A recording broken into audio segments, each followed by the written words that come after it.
할렐루야. 우리 한번 같이 고백합니다. 여자여, 내 믿음이 크도다. 여자여, 내 믿음이 크도다. 내 소원대로 되리라. 할렐루야. 아멘. 우리 앞뒤 자분들에게 인사합니다. 당신의 기도대로 될 것입니다. 당신의 믿음대로 될 것입니다. 할렐루야. 아멘. 하나님께서 우리에게 주신 큰 믿음대로 하나님의 큰 역사가 이루어질 줄 믿습니다.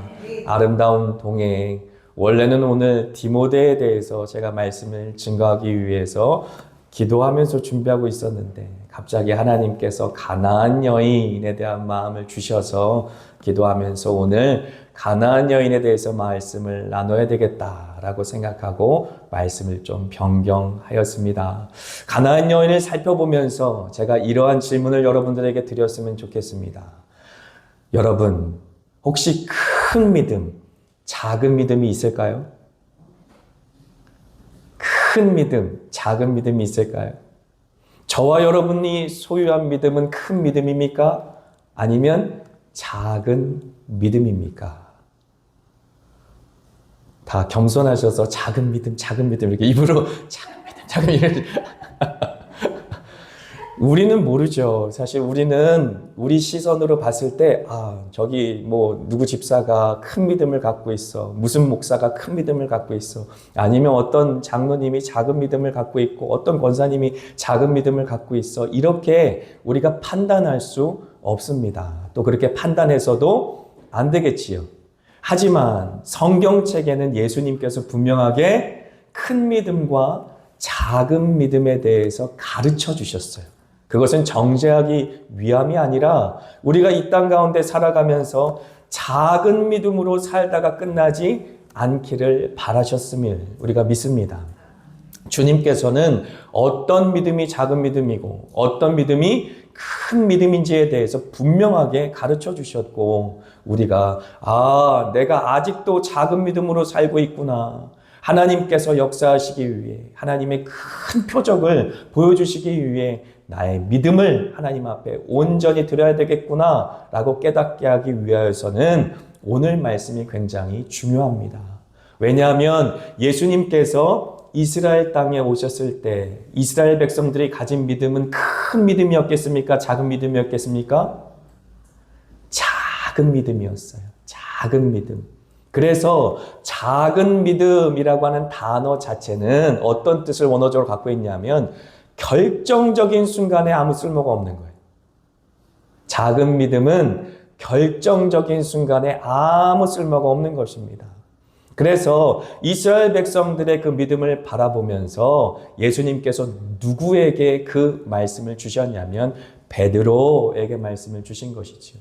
우리는 지금 15장의 말씀을 읽었지만 15장의 말씀 전에 베드로의 이야기가 나오거든요. 풍랑을 잠잠하게 하시는 전능하신 하나님이신 예수님, 그 예수님의 놀라운 기적을 보고 또 경험했음에도 불구하고 베드로는 예수님께 걸어오다가 어떻게 했습니까? 물속에 빠져들어갔어요. 예수님께 집중하지 못하고 물결을 바라보고 풍랑을 바라보다가 결국은 그 물속으로 빠져들어갔죠. 그때 예수님께서 무엇이라고 말씀하셨습니까? 믿음이 작은 자여 어찌 의심하였느냐라고 말씀하시죠. 믿음이 작다라고 하는 것은 결정적인 순간에 전혀 쓸모가 없는 것이죠. 자, 한번 따라해 봅시다. 작은 믿음은 결정적인 순간에 아무 쓸모가 없다. 이 써먹어야 되는데 써먹어야 될 때 아무 쓸모가 없는 게 작은 믿음이에요. 이 작은 믿음이 된 이유는 의심하였기 때문에 그랬어요. 그래서 야고보서 1장 6절과 8절에는 믿음으로 구하고 절대로 의심하지 말라라고 말씀하시잖아요. 자, 자신에게 한번 고백합시다. 믿음으로 구하고 절대로 의심하지 말라. 할렐루야. 절대 의심하지 마십시오. 의심하는 자는 바람에 밀려 요동하는 자 같으니 마치 바다에 흔들리는 파도와도 같다라고 말씀하시는 것이지요. 그래서 이런 자는 무엇이든 주께 얻기를 생각하지 말라라고 말씀하시는 것이 두 마음을 품어 정함이 없는 자로다라고 말씀하십니다. 이 말씀 기억하십시오. 의심하는 자, 그 의심하는 자는 마음이 두 갈래로 나눠져서 주님께서 주시는 그 어떤 은혜도 받기를 생각하지 마라, 기대하지 마라 라고 말하는 것이지요. 믿음으로 구하면 끝까지 믿어라 라고 하는 것입니다. 끝까지 주님이 주신 그 약속의 말씀 부여잡고 몸부림치며 주님께로 더 절규하며 절박한 심령으로 뒤로 물러나지 않고 나아가는 자들만 하나님께서 기적을 베풀어 주실 것입니다. 그래서 마태복음에 보면 이스라엘 백성들을 향하여 하나님의 나라가 이 땅 가운데 임하였다라고 예수님께서 분명하게 선언함에도 불구하고 이스라엘 백성들은 그 말씀을 온전히 믿지 못하는 작은 믿음을 소유하였다라고 하는 것이지요.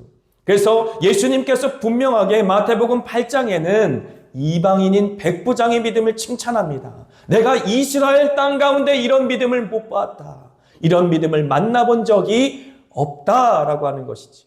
예수님께서 우리 가운데 오셨는데 이런 말씀 하신다면 얼마나 처참하겠습니까? 너희들이 믿음이 너무 작구나 라고 책망하신다면 얼마나 비참하겠습니까? 그러므로 우리가 이 말씀 받을 때에 이스라엘 백성들의 일로만 생각할 것이 아니라 나에게 지금 주님께서 말씀하시는구나 라고 생각해야 되는 것이지요. 이스라엘 백성들을 부끄럽게 하기 위해서 마태복음 8장에는 백부장의 믿음을 주님께서는 증언하시고, 그리고 오늘 바로 가나안 여인이라고 말하는 한 여인의 믿음을 증거하시는 것이, 백부장도 그렇고 가나안 여인도 그렇고 모두가 다 이방인입니다.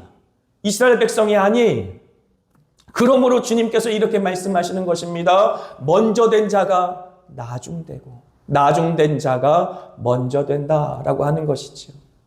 우리가 가끔 그렇게 생각합니다. 선교지에 어떻게 그런 놀라운 치유의 역사가 일어나는가?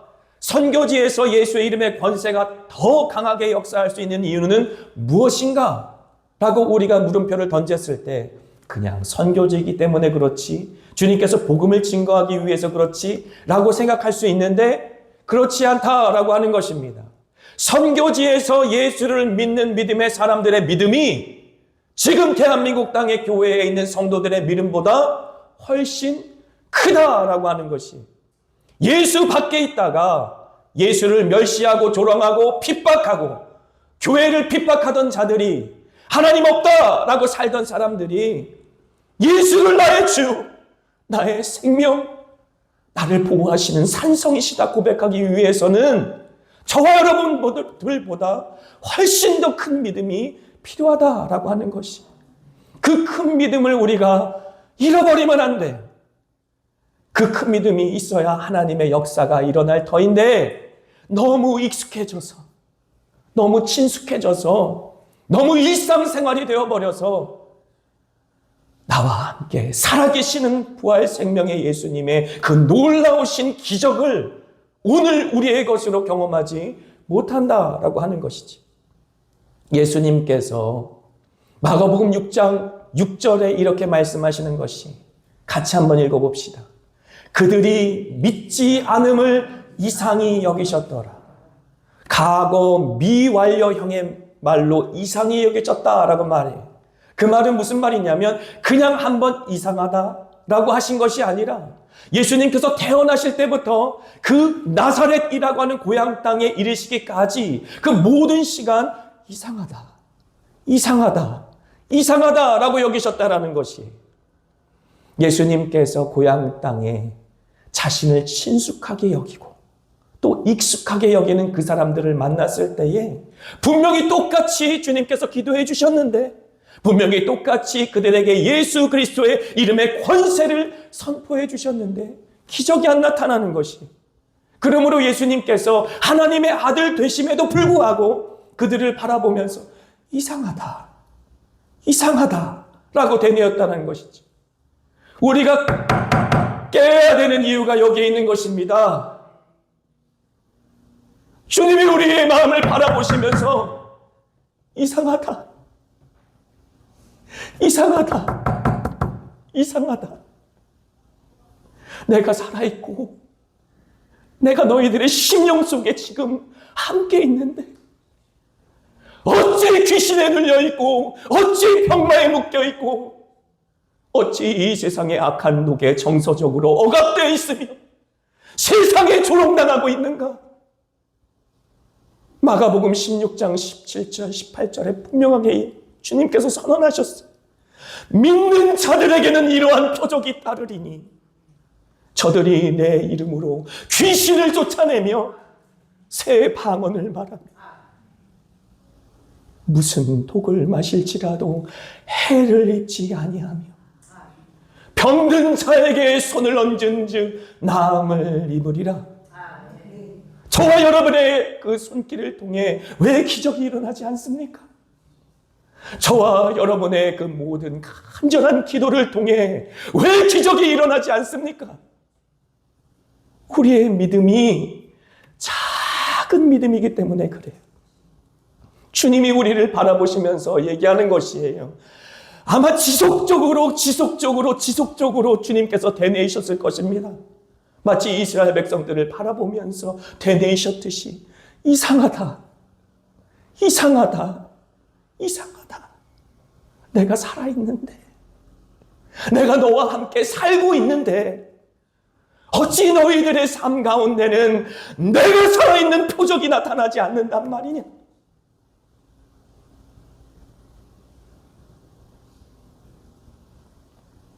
주님께서는 그 사실을 우리에게 보여주기 위해 한 여인의 믿음을 사용하고 있는 것이죠. 우리가 이 말씀과 함께 비교해 볼 수 있는 말씀이 있어요. 성경책 갖고 계시면 마가복음 한번 펴보십시오. 마가복음 9장 14절부터 오늘 가나안 여인이라고 말하는 이방 여인, 그 여인이 주님 앞에 나와 흉악하게 귀신 들린 딸을 고쳐달라라고 절규했던 그 모습처럼 유대인 중에 자신의 아들이 어렸을 때부터 귀신 들려 불 가운데 물 가운데 빠지며 죽게 되었는데도 주님 앞에, 오직 예수 앞에 살려주세요, 도와주세요 라고 기도할 줄 몰랐던 한 남자의 이야기, 한 아빠의 이야기가 오늘 마가복음 9장에 기록되어 있습니다. 제자들이 그를 위해 기도하였지만 아무런 역사가 일어나지 않았어요. 그래서 19절에 예수님께서 뭐라고 탄식하십니까? 대답하여 이르시되 믿음이 없는 세대여, 내가 얼마나 너희와 함께 있으며 얼마나 너희에게 참으리요? 그를 내게로 데려오라. 믿음이 없는 세대여, 내가 도대체 너희와 얼마나 함께 있으며 얼마나 너희의 믿음 없음을 참겠느냐? 이상하다. 내가 너희와 함께 있음에도 불구하고 어찌 표적이 일어나지 않고 어찌 해방이 일어나지 않고 어찌 역사가 일어나지 않으며 어찌 너희들의 삶 속에 기적이 일어나지 않는가? 그것이 이상한 것입니다. 분명히 성령 받았는데, 분명히 예수 믿었는데 하나님의 기적이 일어나지 않는 것이 이상한 것입니다. 우리는 그 사실을 마음속에 반드시 새겨야만 하는 것이, 예수님께서 몰라서 물어보겠습니까? 그 아빠한테 물어보는 것이 언제부터 이렇게 되었느냐? 도대체 언제부터 이렇게 되었는데 너는 나에게 이제 나왔느냐라고 하는 것이지. 네 아들이 고통받아 물 가운데 불 가운데 빠져서 세상 가운데서 그 영혼 다 팔아버리고 사탄 원수 마귀의 그 영혼이 빼앗겼는데 너는 왜 이제야 나왔느냐? 너는 왜 이제야 내 앞에 나왔느냐? 도대체 언제부터 이렇게 되었는데 너가 이제야 내 앞에 나온 것이냐? 라고 말하는 것이지. 그때 너무나 어처구니 없는 말을 그 아빠가 합니다. 그러나 무엇을 할 수 있거든.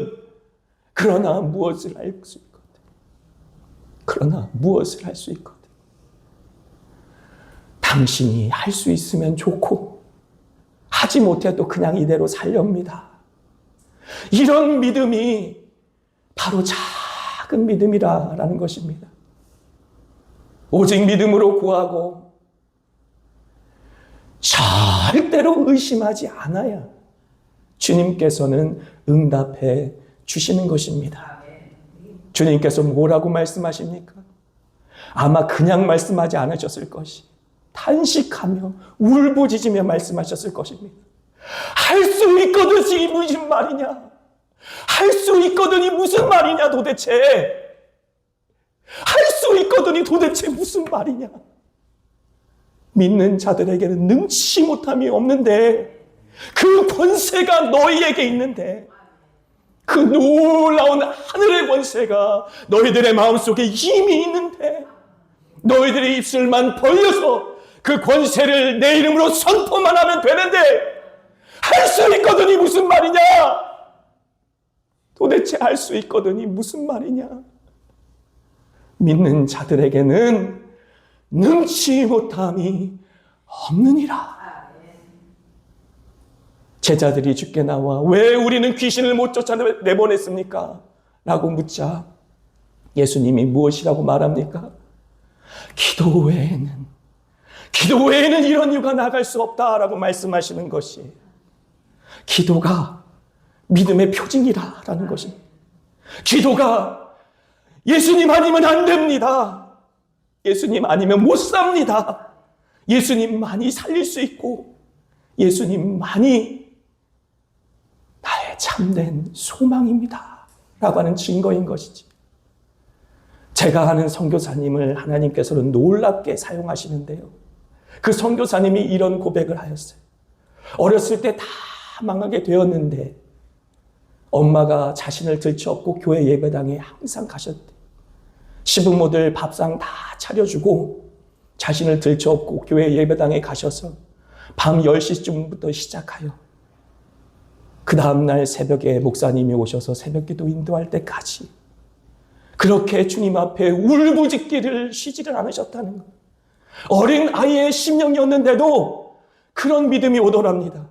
아, 우리는 죽지 않겠구나. 우리는 살겠구나. 그것이 바로 믿음인 것이죠.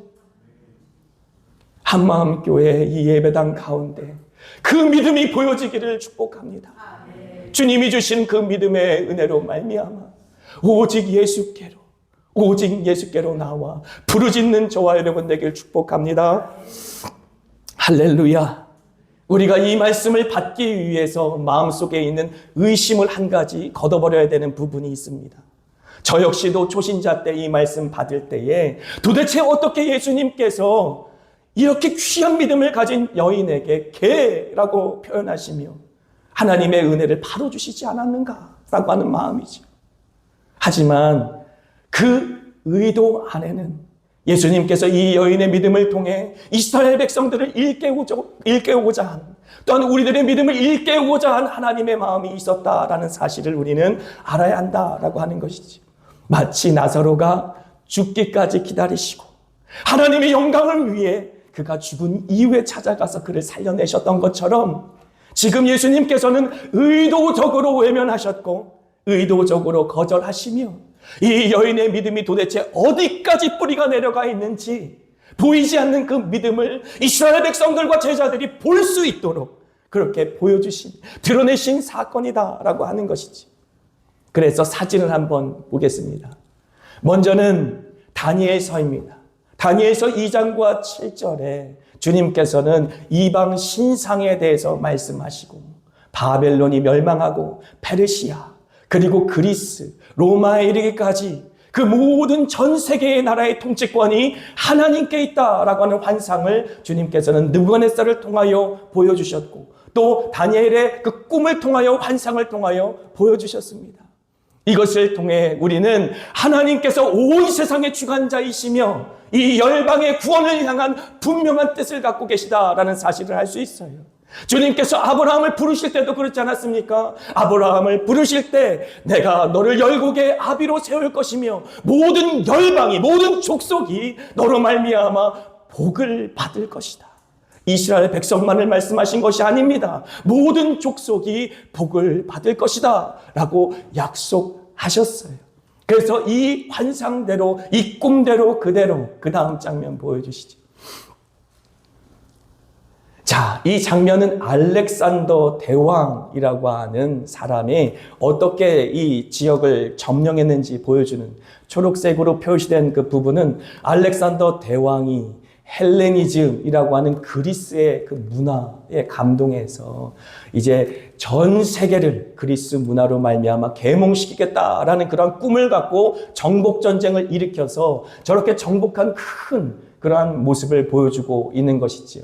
하나님께서는 그리스 문화를 준비하시고 그 헬라 문화로 말미암아 온 세상에 이제 언어와 그리고 문화를 통일하시는 것을 알렉산더의 정복 전쟁을 통해 이루어 주셨고, 그 다음 장면은요, 로마가 저렇게 점령하여서 문화적으로는 그리스 문화, 언어적으로도 헬라, 신약 성경에 기록된 헬라 말이 우리가 기록되어 있지만, 자, 이제 로마라고 하는 강력한 통치 가운데 평화가 이루어지고, 그리고 그 가운데 뚫려진 넓은 길을 통해서 온 세상 가운데 복음이 전파될 수 있는 준비를 하나님께서 하셨다라는 사실 우리에게 알려주시는 것입니다. 할렐루야. 하나님은 결코 쉬지 않으셨고, 그리고 열심으로 선교를 이루셔서 땅 끝까지 이르러 복음을 증거하실 준비를 하셨다라는 사실이죠. 그러므로 예수님께서 지금 이 이방 여인의 간절한 소원을 거절하시는 것이 아니라 이방인들에게 준비된 그 믿음을 바라보며 이스라엘 백성들이 시기나게 하여서 남겨진 자들이 구원받을 수 있게 하신 역사인 것입니다. 그 다음 장면 보시죠. 그 다음 장면 보시면 사도행전에 주님께서 약속하신 성령이 임하시자 각기 흩어진 디아스포라들, 저 나라에 보면 여러 로마부터 시작해서 바데, 엘람, 메사보디아, 아라비아, 애굽, 리비아, 그리고 밤빌리아, 아시아, 본도, 갑바도기아, 이 지역에 살아있는 모든 유대인들이 예루살렘에 모여서 각기 자신의 말로 증언하시는 복음의 말씀을 들었다라고 말하는 것입니다. 주님께서는 흩어진 디아스포라 유대인들의 신앙과 그들의 회당 중심의 공동체를 통하여서 이미 땅끝까지 이르러 복음을 증언하실 준비를 하고 계셨다라고 하는 것이지. 그리고 마지막 사진 보여주시죠. 그 다음 사진이요. 그 다음 사진 보시면 좀 작기는 하지만 지금 각기 로마뿐만 아니라 인도 그리고 에티오피아에 이르기까지 12명의 사도가 이제 땅끝까지 이르러 복음을 증거하다가 순교한 현장이, 주님께서는 충성되이 또 주의 열심으로 주님의 선교를 준비하셨고 그 선교를 이루어 가셨습니다. 그러므로 이 본문을 대할 때에 우리의 물음표가 느낌표로 바뀌길 원합니다. 주님께서 이방인을 바라보시며 개라고 멸시하고 천대하신 것이 아니라 이방인들에게 이미 준비된 큰 믿음, 그 큰 믿음으로 말미암아 주님의 기적이 일어날 수 있었다라는 사실을 지금 보여주기를 원하셨다라고 하는 것이지요. 그래서 22절 말씀 우리 같이 한번 읽습니다. 가나안 여자 하나가 그 지경에서 나와서 소리질러 이르되 주 다윗의 자손이여 나를 불쌍히 여기소서, 내 딸이 흉악하게 귀신 들렸나이다 하되. 아멘. 주 다윗의 자손이여 나를 불쌍히 여기소서, 내 딸이 흉악하게 귀신 들렸나이다 라고 외치는 것입니다. 그 여인은 믿음을 갖고 자신의 지경을 벗어났어요. 그리고 예수님께 달려옵니다. 그리고 여인으로서는 할 수 없는 그런 소리 지르는 외침을 주님 앞에 지금 바라고 있는 것이지. 오직 소망을 주께만 두고 주 다윗의 자손이여 나를 불쌍히 여기소서. 저는 이 말씀 속에 나를 불쌍히 여기소서라는 그 단어에 집중해 봅니다. 나중에 보면 더 주님 앞으로 나와 엎드려 나를 도우소서라고 말하는데, 이것이 바로 우리가 함께 묵상했던 룻기에 있는 고엘의 정신이 아니겠습니까? 세상 사람들은 각기 자기 소견에 옳은 대로 살고 사랑은 식어지고 부모인데도 불구하고 자녀들을 사랑하지 않는 세대가 되어버렸는데, 이 엄마는 딸의 고통을 나의 고통으로 지금 끌어안고 있는 것이, 내 딸을 불쌍히 여겨주소서라고 말하는 것이 아닙니다. 주여 나를 불쌍히 여겨주소서. 마치 룻이 나를 가라고 하지 말아주세요. 내 어머니의 백성이 나의 백성이고 내 어머니의 하나님이 나의 하나님입니다. 내가 죽는 것 외에 어머니를 떠나면 주님께서 나에게 벌을 주고 더 주시기를 원하나이다 라고 온전히 헷세대의 사랑, 라함이라고 하는 그 엄마의 자궁처럼 온전히 하나 된 그 사랑, 그래서 그 사람의 고통이 나의 고통, 그 사람의 아픔이 나의 아픔이 되어 내 딸의 그 모든 아픔과 고통은 나의 고통이 되어버린 것이지. 그러므로 더 이상 내 딸과 내가 두 개가 아니에요. 온전히 하나 되어 나를 불쌍히 여겨주시옵소서, 나를 도우소서라고 지금 부르짖고 있는 것이지. 그런데 이러한 여인의 간절한 부르짖음에 예수님께서는 무엇이라고 대답하십니까? 23절 상반절입니다. 같이 읽습니다. 예수는 한 말씀도 대답하지 아니하시니. 예수님은 한 말씀도 대답하지 않으셨다. 걸어가시면서 뒤도 돌아보지 않으시고 그 완곡한 거절, 바로 외면으로 응답하셨다라고 하는 것입니다. 하지만 더 놀라운 사실이 있습니다. 24절 같이 읽습니다. 예수께서 대답하여 이르시되 나는 이스라엘 집에 잃어버린 양 외에는 다른 데로 보내심을 받지 아니하였노라 하시니. 너는 내 잃어버린 양이 아니다. 나는 오직 하나님 아버지께로부터 명을 받아 이 땅 가운데 잃어버린 자들을 구원하러 왔는데 그 잃어버린 자들은 아브라함의 자손들만이다 라고 이야기한 것이지.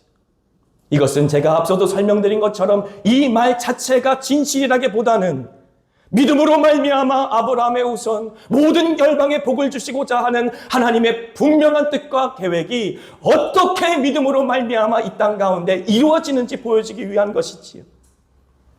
너는 내 잃어버린 양이 아니다 라고 말씀하시는 것은 침묵보다 더 강한, 어떻게 보면 거절입니다.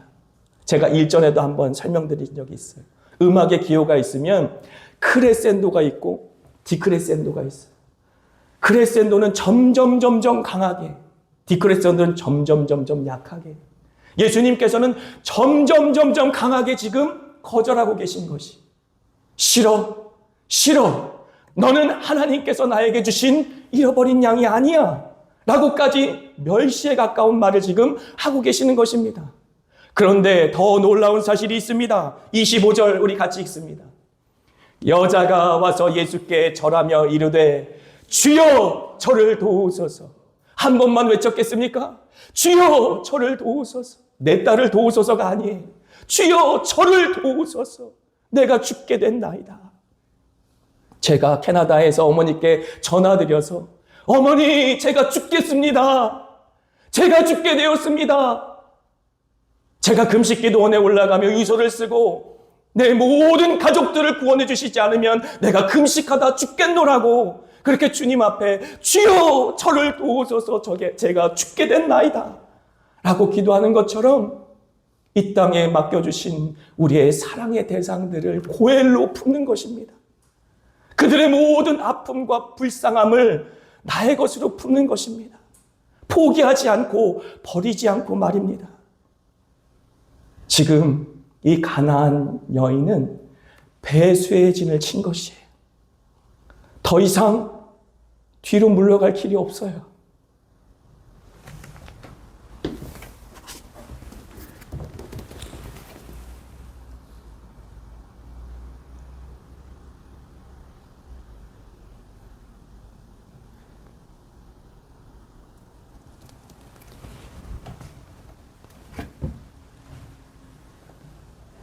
다른 사람에게 갈 것도 없고 다른 방법을 찾을 것도 없고 오직 예수. 오직 예수. 마치 전쟁터에 나간 군사들이 뒤에 물을 두고 더 이상 물러설 곳을 없게 스스로 만든 이후에 죽기 살기로 싸우는 것처럼 주님께 그 믿음으로 나가는 것입니다. 그때 주님께서 28절에 무엇이라고 응답하십니까? 28절 우리 믿음으로 한번 선포합니다. 이에 예수께서 대답하여 이르시되 여자여 내 믿음이 크도다. 내 소원대로 되리라. 아멘. 자녀의 떡을 뺏어서 개에게 던지는 그런 부모가 어디 있느냐? 라고까지 주님께서 말씀하셨지만 여인이 주님 옳습니다. 주님 말씀이 다 옳습니다. 하지만 저는 그 상에서 떨어지는 부스럭이라도 좋습니다. 그 부스럭이 은혜만이라도 저와 제 딸이 살 것을 믿습니다. 라고 고백입니다.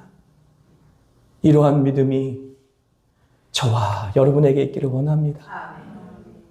반드시 주님께서 칭찬하실 것이 내 딸아 내 믿음이 크도다. 내 소원대로 될지어다. 할렐루야. 여자여 내 믿음이 크도다. 내 소원대로 될지어다. 아멘.